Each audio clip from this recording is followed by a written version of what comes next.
Hi, I'm Dr. Shamim Nazir, ER doctor and real estate investor. So today I want to talk a little bit about how we vet a sponsor. So what's a sponsor? Sponsor is the person who is putting the deal together and is going to make all the decisions about the project, right? So we call sponsors also the operator or the developer in the case of a development, or a syndicator. So, but they're all referring to the main general partner, or the person who is in charge of acquiring the deal, doing the due diligence, getting the financing, managing the asset, deciding what happens with the project. So how do we vet them? I mean, there's so many syndicators out there, lots of great deals. And then we've got to sift through all the deals, not only look at the deal, is it good and is it what we want, but who's in charge of that deal? That's a very important part of investing in real estate syndications as a limited partner. So let's talk about it. First of all, you want to meet the sponsor. I would highly recommend meeting them in person if at all possible. And you would want to meet their team. Maybe go to their office, because getting to their office, seeing what kind of business they're running, who's there, and how they communicate, how they present themselves is all going to give you a general idea of the feeling of, what this person is like, how they do business. And then you would want to get their track record. Track record is very important. How long have they been doing real estate syndications or operating as a real estate sponsor? Have they done similar deals? If they're doing a land development, when did they start doing land development? And if they've done other deals in the past, why did they switch? Like, were they a multifamily operator now doing land development, or vice versa? Why did that happen? What caused the shift? Was it a change in the market, change in their preference? Did they just come across a great deal? So there might be a lot of different factors there, and they all could be very valid and good reasons. And so it's not a red flag, but it's just important to understand their history and their track record. What kind of returns what kind of returns they achieved with their prior deals, but also what did they project, and then what did they actually achieve? That's also something very important to see. Like, did they meet the metrics or the goals they set for themselves, and why didn't they, if they didn't? And I think there could be, again, a lot of reasons, not necessarily a negative, but if something did happen, what happened? And oftentimes it's good to ask them about, like, what was the worst deal? Like, what really went wrong?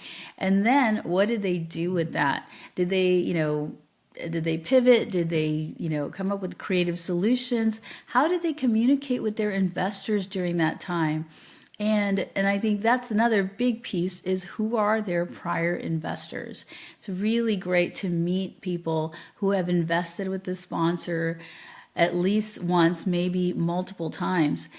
And especially if they're an institutional investor, if you can find out if the institutions have invested with them, is also a really good indicator that this is a strong sponsor who has, all their processes and everything figured out.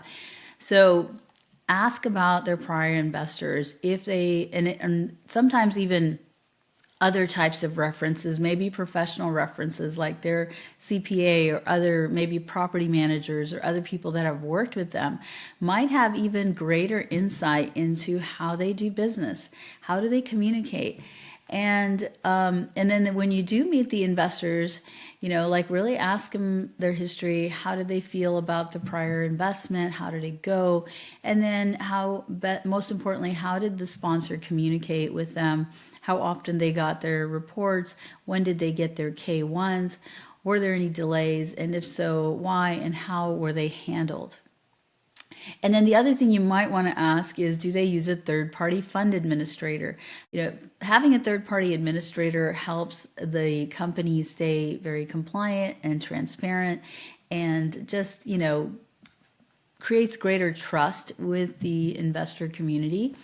And then some companies will also have audited financials. That means all their expenses are audited.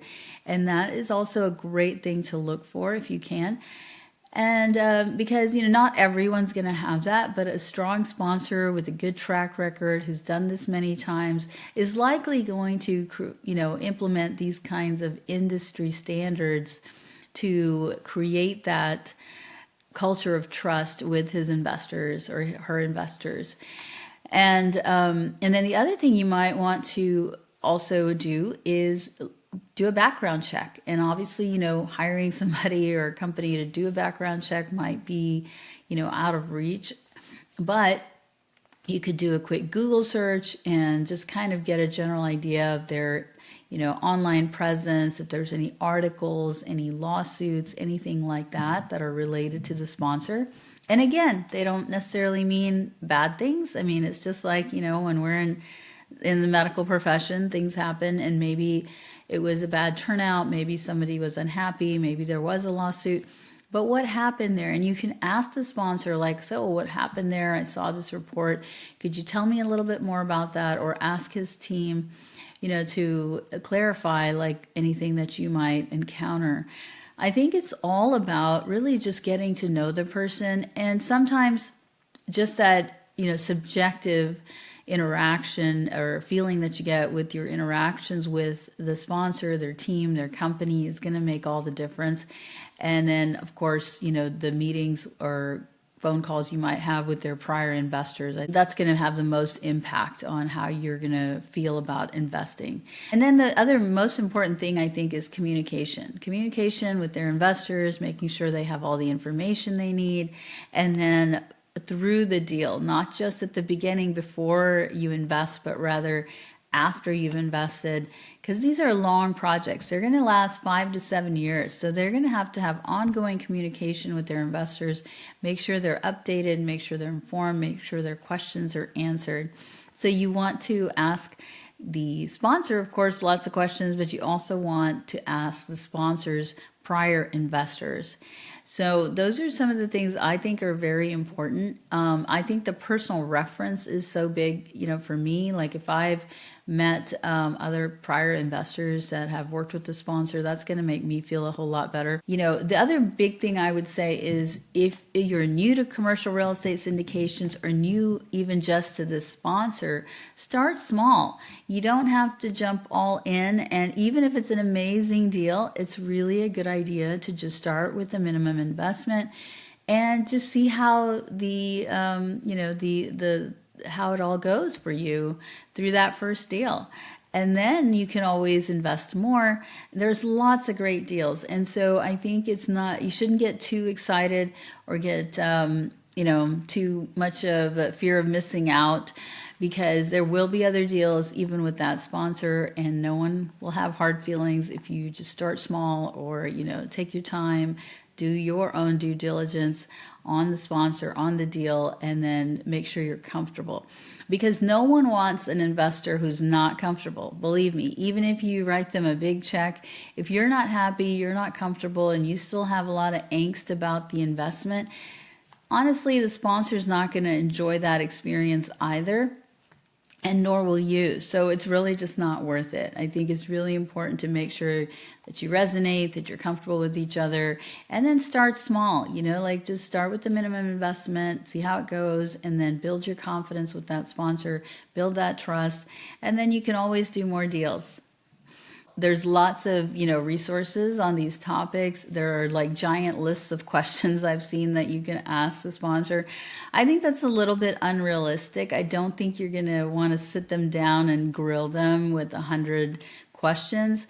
I mean, maybe over time you can pepper those in and kind of get, most of those questions answered, but, or maybe, just kind of refer to those kinds of lists to see like, okay, what part of this do I really, think is important for me?